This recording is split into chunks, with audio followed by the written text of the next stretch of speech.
Hello मेरे students, कैसे हैं आप लोग। मैं हूं आपका एजुकेटर वैभव निर्मल गाइस और मैं आ गया हूं आज आप लोग को इनकम फ्रॉम हाउस प्रॉपर्टी का कंप्लीट रिवीजन करवाने के लिए।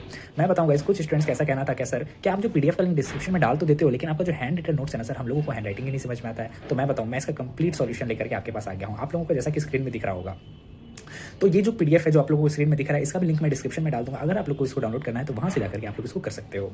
तो गाइस चलो आज हम लोग स्टार्ट करते हैं इनकम फ्रॉम हाउस प्रॉपर्टी को और साथ ही कंप्लीट कर देते हैं इसका रिवीजन। मैं बताऊंगा इसमें मैं आपको सारे कॉन्सेप्ट क्लियर करवा दूंगा। मैं इसमें आपको सारे कॉन्सेप्ट क्लियर करा दूंगा और एक एक टॉपिक मैं आपके साथ डिस्कस कर लूंगा, एक्सेप्ट टीम डोनर गाइस।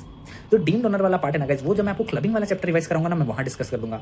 तो उसके बाद बाकी उसको छोड़ के गाइस आओ हम लोग मिल करके सारे कॉन्सेप्ट्स को क्लियर करते हैं और सब चीज़ों को स्टेप बाय स्टेप समझते हैं।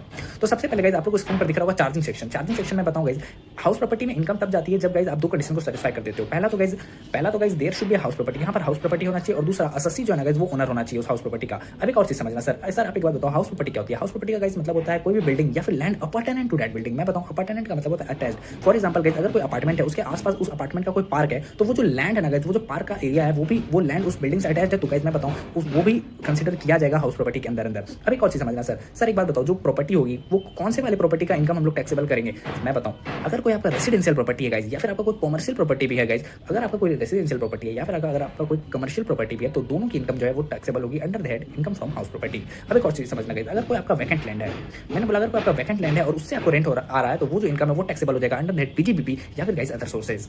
मैंने बोला अगर किसी वैकेंट लैंड से आपको कोई रेंटल इनकम मिल रहा है, तो वो taxable under the head house property नहीं होगा, वो टैक्सेबल होगा अंडर द हेड पीजीबीपी या फिर गाइस अदर सोर्सेज। अब एक और चीज समझना, अगर कोई स्टॉक इन ट्रेड वाली बिल्डिंग है, अगर आप उस बिल्डिंग को सेल करते हो, अगर उस बिल्डिंग को आप सेल करते हो और उससे जो इनकम होती है वो टैक्सेबल हो जाएगी under the head PGBP guys, और अगर आप उसको लेट आउट करते हो तो वो टैक्सेबल हो जाएगी under the head house property. अब एक और चीज समझना गाइस, हाउस प्रॉपर्टी कितने तरह की होती है। तो मैं बताऊं हाउस प्रॉपर्टी दो तरह की होती है। फर्स्ट लेट आउट प्रॉपर्टी और second self occupied property. Late out property मतलब अगर आपने किसी को रेंट पे दिया हुआ है, मतलब लेट आउट किया हुआ, और सेल्फ ऑक्यूपाइड मतलब अगर आप उस प्रॉपर्टी को खुद यूज कर रहे हो। अगर उस बिल्डिंग को आपने खुद ऑक्यूपाइड किया हुआ है तो उसको सेल्फ ऑक्यूपाइड प्रॉपर्टी बोल देंगे, अदरवाइज उसको गाइस लेट आउट प्रॉपर्टी बोल देंगे। तो मैं बताऊं गाइस, जो लेट आउट प्रॉपर्टी होती है ना वो तो ऑलवेज टैक्सेबल होती है। जो लेट आउट प्रॉपर्टी होती है वो ऑलवेज टैक्सेबल होती है, लेकिन जो सेल्फ ऑक्यूपाइड प्रॉपर्टी होती है ना, उस केस में आप देखोगे क्या कि उस केस में मैं बताऊं, जो सेल्फ ऑक्यूपाइड प्रॉपर्टी अगर आप उस बिल्डिंग में खुद रह रहे हो, तो उस केस में आपको फिर से सब डिवाइड करना पड़ेगा, कुछ चीज़ों को देखना पड़ेगा। लेकिन जो सेल्फ ऑक्यूपाइड प्रॉपर्टी आप उसको यूज कर रहे हो बिजनेस के लिए, प्रोफेशन करने के लिए, तो मैं बताऊं उसको आप इग्नोर कर दो अभी। मैं बताऊं अगर कोई सेल्फ ऑक्यूपाइड प्रॉपर्टी ऐसी वाली है जिसको आप बिजनेस और प्रोफेशन में यूज करते हो, तो आप उसको इग्नोर करोगे। लेकिन गाइस अगर आप उस सेल्फ ऑक्यूपाइड प्रॉपर्टी में खुद रहते हो, तब तो आपको गाइस दो सेल्फ ऑक्यूपाइड प्रॉपर्टी तक एग्जेम्प्ट है, वो टैक्सेबल नहीं होगा। लेकिन गाइस अगर जो दो से ज्यादा सेल्फ ऑक्यूपाइड प्रॉपर्टी आपके पास है, तो दो तक तो एग्जेम्प्ट है, दो से ज्यादा जितना है उसको हम लोग deem to be let out property की तरह ट्रीट करेंगे, और गाइस मैं बताऊं वो टैक्सेबल हो जाएगा। तो मैंने क्या बोला इधर देखो भाई, मैंने बोला गाइस कि जो हाउस प्रॉपर्टी होता है वो दो तरह की होती है, पहला लेट आउट प्रॉपर्टी, दूसरा self occupied property. Late out property is always taxable. Self occupied property में आप उसको सब डिवाइड करो, अगर आप सेल्फ ऑक्यूपाइड प्रॉपर्टी में आप खुद रह रहे हो तो दो सेल्फ ऑक्यूपाइड प्रॉपर्टी तक तो आपका एग्जेम्प्ट है। अगर दो से ज्यादा सेल्फ ऑक्यूपाइड प्रॉपर्टी है आपके पास, तो दो तक एग्जेम्प्ट है, और बाद बाकी दो से ज्यादा जितना है उसको आप डीएलओ में, that means deem to be let out property treat कर लोगे, और वो जो है टैक्सेबल हो जाएगा। लेकिन अगर कोई ऐसा एसओपी है, एसओपी बोले तो सेल्फ ऑक्यूपाइड प्रॉपर्टी, अगर कोई ऐसा एसओपी है जो कि गाइस यूज आप कर रहे हो बिजनेस के लिए या फिर प्रोफेशन के लिए, तो उस केस में उसको इग्नोर कर देना है। यहाँ तक अगर आपको समझ में आ रहा होगा गाइस, और मैं बताऊं गाइस, अगर आपको वीडियो मेरा अच्छा लगता है ना गाइस, अगर आपका भी रिवीजन हो जाता है मेरे साथ साथ, तो आप लोग वीडियो को लाइक किया करो गाइस। आप लोग वीडियो को लाइक नहीं करते, आप लोग देख तो लेते हो पर आप लोग वीडियो को लाइक नहीं करते हो, तो आप लोग वीडियो को लाइक किया करो। तो बात कर लेते हैं गाइस अब कंप्यूटेशन के बारे में कि इनकम फ्रॉम हाउस प्रॉपर्टी का आप लोग कंप्यूटेशन कैसे करोगे। तो मैं बताऊं गाइस, सबसे पहले आप लोग स्क्रीन पर देखो गाइस, सबसे पहले आप लोगों को देखना पड़ेगा मुनिसिपल वैल्यू और फेयर रेंट को आप कंपेयर करोगे, तो विच एवर इज हायर वाला जो अमाउंट होगा ना गाइस वो आप लोग ले लोगे। मैंने बोला सबसे पहले आप लोग मुनिसिपल वैल्यू लोगे, फिर आप लोग फेयर रेंट लोगे, विच एवर इज हायर जो होगा वो अमाउंट आप ले लोगे। फिर विच एवर इज हायर वाले अमाउंट को आप लोग कंपेयर करोगे स्टैंडर्ड रेंट के साथ। मैंने बोला सबसे पहले आप लोग मुनिसिपल वैल्यू लोगे, फिर आप लोग फेयर रेंट लोगे, विच एवर इज हायर होगा ना गाइस वो आप लोग अमाउंट ले लोगे, और फिर उसको कंपेयर कर दोगे स्टैंडर्ड रेंट के साथ। विच एवर इज हायर वाले अमाउंट और स्टैंडर्ड रेंट को आप कंपेयर करोगे, उसमें guys which ever is lower जो होगा ना गाइस वो आप लोग ले लोगे एक्सपेक्टेड रेंट। मैंने बोला सबसे पहले हम लोग मुनिसिपल वैल्यू लेंगे, फिर हम लोग फेयर रेंट लेंगे, विच एवर इज हायर जो होगा उसको कंपेयर करेंगे स्टैंडर्ड रेंट के साथ, विच एवर इज लोअर जो होगा उसको हम लोग एक्सपेक्टेड रेंट मान लेंगे। उस केस में गाइस फिर आप एक्चुअल रेंट लोगे, और विच एवर एक्सपेक्टेड रेंट और एक्चुअल रेंट में विच एवर इज हायर जो होगा ना गाइस उसको आप लोग ग्रॉस एनुअल वैल्यू मान लोगे, दैट मींस गाँव मान लोगे। Gross annual value that means गाँव मान लोगे, और उसमें से आप लोग को माइनस कर दोगे मुनिसिपल टैक्सेस पेड को, तो आप लोग के पास आ जाएगा net annual value that means now. मैंने बोला गाँव में से अगर आप लोग मुनिसिपल टैक्सेस पेड को माइनस कर देते हो तो आपके पास नाउ आ जाएगा। सबसे पहले मैंने क्या बोला भाई, इधर देख भाई, इधर देख भाई, इधर देख। सबसे पहले मैंने बोला मुनिसिपल वैल्यू लो, मुनिसिपल वैल्यू में आप लोग फेयर रेंट, मुनिसिपल वैल्यू लो, फिर आप लोग फेयर रेंट लो, विच एवर इज हायर वाले अमाउंट को लो, फिर आप लोग स्टैंडर्ड रेंट को लो, विच एवर इज लोअर वाले अमाउंट को लो, फिर आप लोग एक्सपेक्टेड रेंट आ जाएगा, फिर आप लोग एक्चुअल अमाउंट को लो, और विच एवर इज हायर वाले अमाउंट को आप लोग गाँव मान लो। गाँव में से आप लोग मुनिसिपल टैक्सेस पेड को माइनस कर दो तो आप लोग के पास नाउ आ जाएगा। अब मैं बताऊँ guys, now that means net annual value आने के बाद आपको मिलता है डिडक्शन। डिडक्शन आपको अंडर सेक्शन 24A और 24B के अंदर मिलता है। 24A बात करता है 30% of net annual value, that means 30% of now. 24A के अंदर में आपको 30% ऑफ नाउ का डिडक्शन मिल जाता है और गाइस 24B में आपको इंटरेस्ट ऑन लोन का डिडक्शन मिल जाता है। जैसे आप इन दोनों का डिडक्शन ले लोगे, आपके पास इनकम फ्रॉम हाउस प्रॉपर्टी आ जाएगी। अगर आपको ये फॉर्मेट पसंद आ रहा होगा गाइस, जिस तरह से मैंने बनाया है, तो इसको आप लोग पीडीएफ में लिंक जो पीडीएफ में दिया हुआ है वहाँ से भी आप लोग डाउनलोड कर सकते हो। मैं बताऊँगा अब आगे चलते हैं। अब मैंने बहुत सारे टर्म का यूज़ किया, जैसे कि म्युनिसिपल वैल्यू हो गया, फेयर रेंट हो गया, स्टैंडर्ड रेंट हो गया, एक्चुअल रेंट हो गया और भी म्युनिसिपल टैक्सेस पे क्या होता है, ये सब गाइस हम लोग आओ डिस्कस करते हैं। सबसे पहले गाइस मैं बताऊँ म्युनिसिपल वैल्यू क्या होता है। म्युनिसिपल वैल्यू होता है it means the value of property as per municipality record. उस मतलब जहाँ पे भी वो प्रॉपर्टी एग्जिस्ट करी है वहाँ की म्युनिसिपैलिटी रिकॉर्ड के अकॉर्डिंग वहाँ का वैल्यू, उस प्रॉपर्टी का वैल्यू क्या है, उसको हम लोग म्युनिसिपल वैल्यू बोलते हैं। बात करते हैं फेयर रेंट का, तो सिमिलर प्रॉपर्टी जो जहाँ पे आपकी प्रॉपर्टी है उसके लोकेलिटी में जो सिमिलर प्रॉपर्टी है उसका क्या रेंट है, क्या रेंट चल रहा है, क्या रीजनेबल रेटिंग वैल्यू है, उसके वो जो होता है वो आपका फेयर रेंट होता है। अब मैं बताऊँ गाइस स्टैंडर्ड रेंट वो होता है, स्टैंडर्ड रेंट वो होता है guys it means rent as per rent control act. मैं बताऊँ जहाँ पे हर स्टेट का अपना अपना रेंट कंट्रोल एक्ट होता है, हर स्टेट का अपना अपना रेंट कंट्रोल एक्ट होता है, उसके अकॉर्डिंग जो आपका रेंट है उसको आप लोग स्टैंडर्ड रेंट बोल सकते हो। मतलब एक maximum amount of rent that can be legally covered by owner from tenant. एक मैक्सिमम अमाउंट जो कि आप लीगली रिकवर कर सकते हो टेनेंट से, वो जो है उसको हम लोग स्टैंडर्ड रेंट बोलते हैं। एक्चुअल रेंट का बात कर लेंगे तो एक्चुअल रेंट वो होता है जो रेंट रिसीव्ड आपको हुआ है, जो आपको रेंट रिसीव होने वाला है, दैट मींस रेंट रिसीवेबल, उसमें से आप लोग माइनस कर दोगे अनरियलाइज्ड रेंट, तो उस केस में गाइस इसको बोल देते हैं एक्चुअल रेंट। अब मैं बताऊंगा इसकी आप लोग को अनरियलाइज्ड रेंट कब माइनस करना पड़ेगा, तो स्क्रीन पर देखना। अनरियलाइज्ड रेंट आप लोग तब माइनस करोगे ना गाइस जब आप लोग 4 कंडीशंस, रूल 4 के कुछ कंडीशंस को सेटिस्फाई कर देते हो। यहाँ पर एक चीज समझना गाइस, अनरियलाइज्ड का मतलब होता है ऐसा रेंट, अनरियलाइज्ड रेंट का ऐसा मतलब होता है ऐसा रेंट जो कि कवर नहीं होगा टेनेंट से, दैट मींस वो एक तरह से बैड डेट है रेंट का। लेकिन गाइस वो उसको आप डिडक्ट तब करोगे एक्चुअल रेंट को कैलकुलेट करते टाइम जब आप 4 कंडीशंस को सेटिस्फाई कर दोगे। पहला तो टेनेंसी जो है ना गाइस वो बोनाफाइड होना चाहिए। दूसरा गाइस जो आपने उसको भगा दिया होना चाहिए, मतलब वैकेट कर देना चाहिए उस टेनेंट को, उस प्रॉपर्टी को। और तीसरा वो जो टेनेंट है गाइस उसने आपकी किसी दूसरे हाउस प्रॉपर्टी को ऑक्यूपाई करके नहीं रखा होना चाहिए। और चौथा गाइस आपने रीजनेबल स्टेप जो है वो लिया था उससे रिकवर करने के लिए, जो कि अनरियलाइज्ड रेंट है। मैंने क्या बोला गाइस, अनरियलाइज्ड रेंट जो होता है वो एक तरह से बैड डेट्स ऑफ रेंट होता है। लेकिन गाइस आप उसको एक्चुअल रेंट को कैलकुलेट करते समय तब माइनस करोगे, तब उसका डिडक्शन लोगे जब गाइस आप रूल 4 के कुछ कंडीशंस को सेटिस्फाई कर देते हो। कंडीशंस ऐसा है कि वो जो टेनेंट है वो बोनाफाइड होना चाहिए। दूसरा गाइस वो जो टेनेंट है गाइस वो आपकी प्रॉपर्टी को वैकेट कर दिया होना चाहिए। और गाइस मैं बताऊं तीसरा पॉइंट ये है क्या कि वो जो आप टेनेंट है वो आपकी किसी दूसरे हाउस प्रॉपर्टी को ऑक्यूपाई नहीं किया होना चाहिए। और गाइस लास्ट वो है कि आपने जो वो रीजनेबल स्टेप लिया होना चाहिए उस अनरियलाइज्ड रेंट को रिकवर करने के लिए। तो यहाँ तक अगर गाइस आपको समझ में आ रहा हो तो वीडियो को लाइक कर देना गाइस, और चैनल को भी अभी तक आपने सब्सक्राइब नहीं किया तो चैनल को भी सब्सक्राइब कर देना। अब एक और चीज समझना, एक्चुअल रेंट तक हम लोग बात कर रहे थे, अब गाइस बात करते हैं म्युनिसिपल टैक्सेस क्या होता है। तो ये म्युनिसिपल टैक्स वो होता है जो कि म्युनिसिपैलिटी या फिर गाइस लोकल अथॉरिटी या ग्राम पंचायत के थ्रू हम लोगों को टैक्स पे करना पड़ता है। वो उस टैक्स, अगर कोई म्युनिसिपैलिटी या लोकल अथॉरिटी या ग्राम पंचायत के लिए हम लोग को कोई टैक्स पे करना पड़ता है तो उसको म्युनिसिपल टैक्सेस बोलते हैं। एक चीज समझना, इसको प्रॉपर्टी टैक्स भी बोलते हैं, इसको लोकल टैक्स भी बोलते हैं और इसको हाउस टैक्स भी बोलते हैं। मैंने बोला अगर क्वेश्चन में आपको म्युनिसिपल टैक्स की जगह गाइस प्रॉपर्टी टैक्स लिख करके आ रहा है या लोकल टैक्स या फिर हाउस टैक्स लिख करके आ रहा है तो आप लोग समझ जाना गाइस वो म्युनिसिपल टैक्सेस ही है। अब एक और चीज समझना गाइस, ये जो आप लोग अलाउ करोगे ना वो ये तभी अलाउ होगा अगर ये ओनर ने पे किया है। मैंने बोला जो म्युनिसिपल टैक्सेस पेड वाला पॉइंट है ये तभी अलाउ होगा जब ओनर ने पे किया है। अगर ये टेनेंट पे कर रहा है तब इस केस में गाइस ये अलाउ नहीं होगा, जैसा कि आप लोग स्क्रीन पर देख सकते हो पॉइंट नंबर बी और सी में। पॉइंट नंबर बी में पहले मैंने बताया क्या कि इसको प्रॉपर्टी टैक्स भी बोलते हैं या फिर इसको लोकल टैक्स भी बोलते हैं या फिर कैसे उसको हाउस टैक्स भी बोलते हैं। और फिर मैंने आपको ये बताया कि ये अगर ओनर ने पे किया है तभी अलाउ होगा, अदरवाइज ये अलाउ नहीं होगा। अब एक और चीज समझना गाइस, ये पेमेंट बेसिस पे अलाउ होगा। पेमेंट बेसिस पे अलाउ होगा क्या मतलब है सब तो स्क्रीन पर देखना, दैट मींस गाइस पे किया तो अलाउ होगा, नहीं किया तो नहीं होगा, जब करेंगे तब होगा। मैंने बोला अगर आपने पे किया तब तो अलाउ होगा, अगर आपने आउटस्टैंडिंग है गाइस तो ये नॉट अलाउ होगा।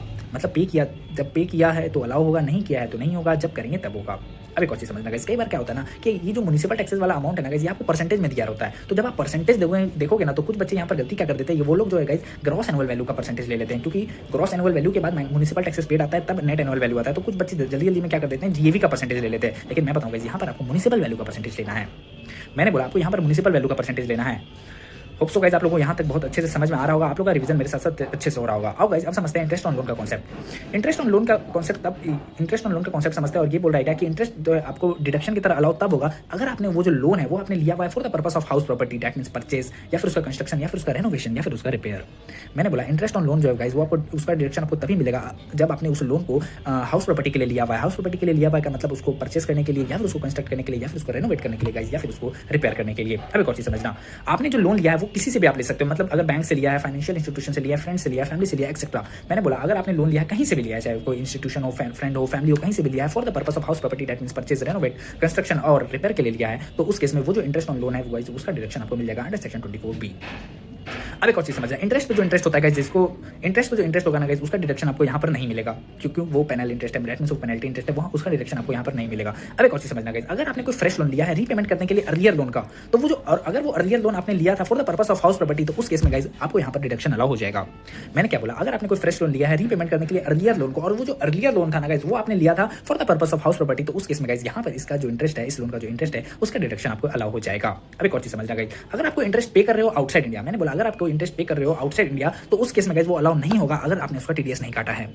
मैंने बोला अगर आपने अगर आपको इंटरेस्ट पे कर रहे हो आउटसाइड इंडिया, तो उस केस में आपको क्या करना है, टीडीएस काटना है। अगर आप टीडीएस नहीं काट रहे हो तो उस केस में इसका डिडक्शन आपको अलाउ नहीं होगा। अगर आपने टीडीएस को काट लिया है तो उस केस में आपको डिडक्शन अलाउ हो जाएगा।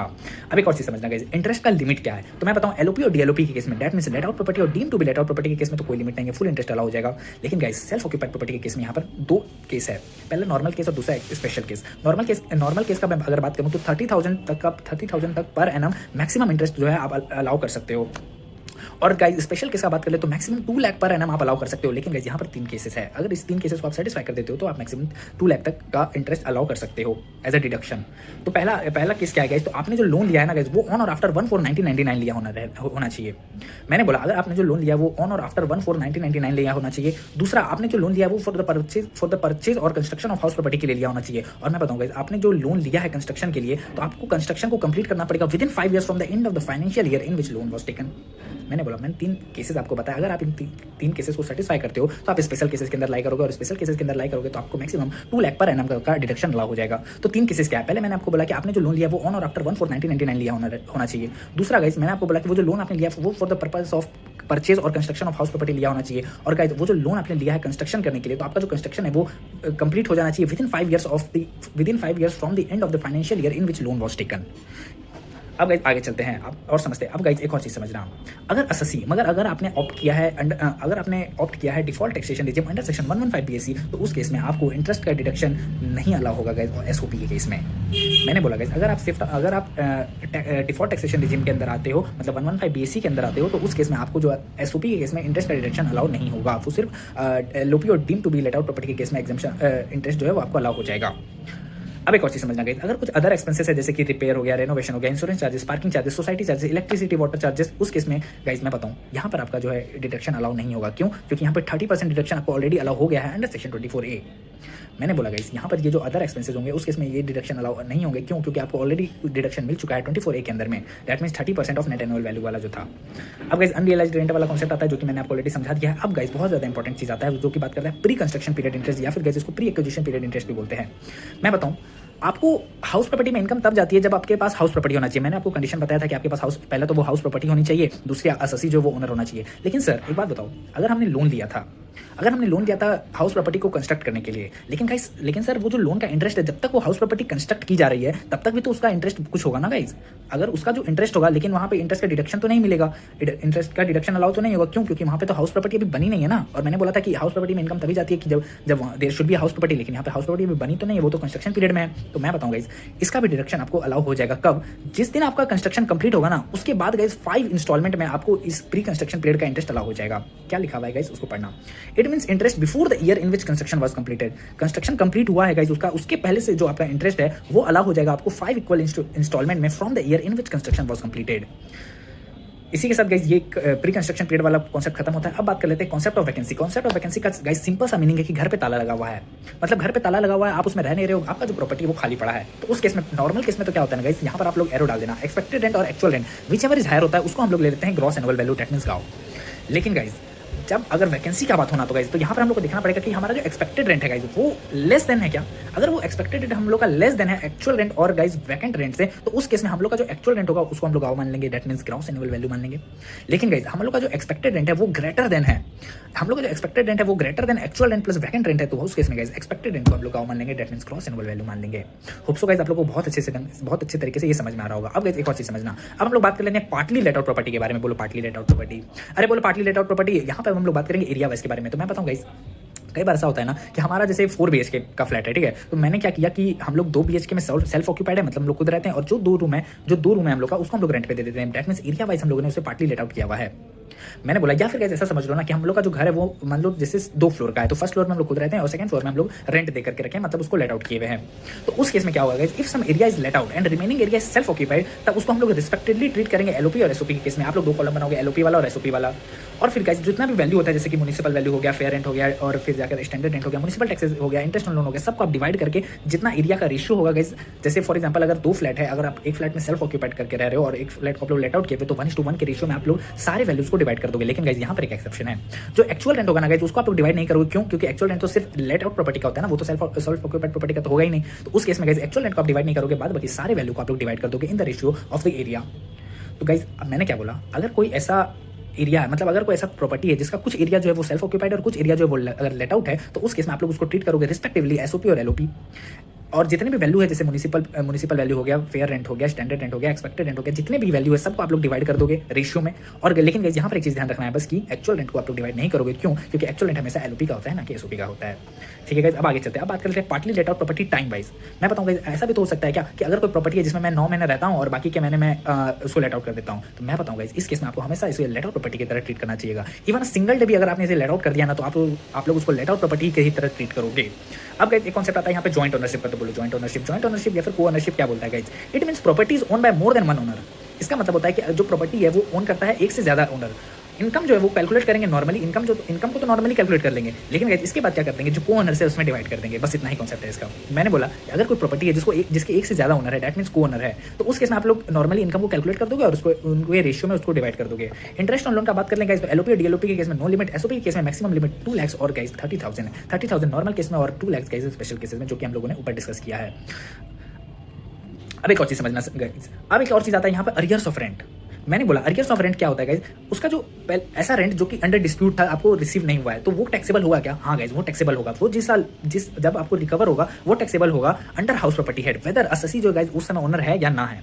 मैंने बोला अगर कोई ऐसा रेंटल इनकम था जो कि आपको नहीं रिसीव हुआ था, मतलब वो अरियर्स था, वो आपको रिसीव नहीं हुआ था, वो अंडर एनी डिस्प्यूट आपको रिसीव नहीं हुआ था, तो मैं बताऊंगा वो जिस साल रिसीव होगा ना उस साल वो टैक्सेबल होगा under the head house property, whether आप उस समय उस प्रॉपर्टी के ओनर हो या फिर ना हो।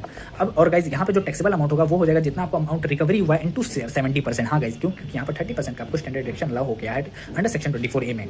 मैंने बोला जो टैक्सेबल अमाउंट होगा वो होगा recovery amount into multiplied by 70%। क्यों? क्योंकि 30% का जो स्टैंडर्ड डिडक्शन आपको मिल गया है अंडर सेक्शन 24A। अब गाइस बात कर लेते हैं लास्ट टॉपिक की, जो की बात करता है कंपोजिट रेंट। बोलो कंपोजिट रेंट मतलब हाउस प्रॉपर्टी का रेंट या फिर कुछ अदर एसेट है उनका रेंट। तो एक चीज समझना, अगर आपका जो अग्रीमेंट है ना वो अगर आपका सेपरेबल है, मतलब जो अग्रीमेंट है वो आपका सेपरेबल है, तो हाउस प्रॉपर्टी वाला जो रेंटल इनकम होगा वो तो टैक्सेबल आप कर दोगे अंडर हाउस प्रॉपर्टी। लेकिन गाइस मैं बताऊं जो अदर एसेट्स है ना, वो टैक्सेबल हो जाएगा अंडर द हेड पीजीबीपी या फिर गाइस अदर सोर्सेज। मैंने क्या बोला, कंपोजिट रेंट का मतलब होता है क्या कि रेंट का मतलब हाउस प्रॉपर्टी का अलग रेंट और गाइस कुछ जो अदर एसेट्स है उनका अलग रेंट। तो उस केस में आप लोग को देखना है कि आपका जो अग्रीमेंट है क्या वो सेपरेबल है।